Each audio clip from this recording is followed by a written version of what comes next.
Okay, so this is Huck. Huck has very special powers, and he's actually just like, a really nice guy. And so early one morning, he goes out, dives over a cliff, and goes through the garbage that's down there. And he goes back to this house and delivers a gold chain that was lost in the garbage.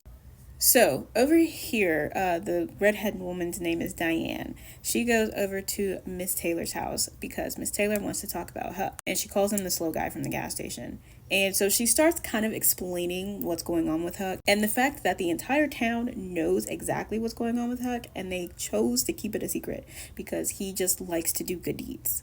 And so of course he has, his good deeds list, and he completes his good deeds every day, minding his own business, helping people. Now he is out in the middle of the street with no shoes on, and he's like soaking wet, and he's like, my bad, should have watched where I was going. And she says something about it, but she's like, oh, you didn't see the paper?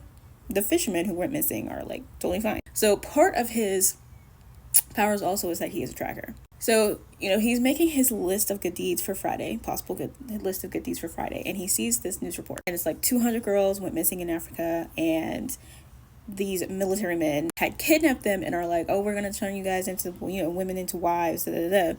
His people get beat up, and Huck comes up, takes his gun, breaks it in half, and is like, can you remove your glasses? And he's like, remove your glasses, please, sir. Takes the glasses off, punches the shit out of the guy, puts him on top of the pile. So he brings candy for all of the girls. He saves them, but then makes them promise not to tell.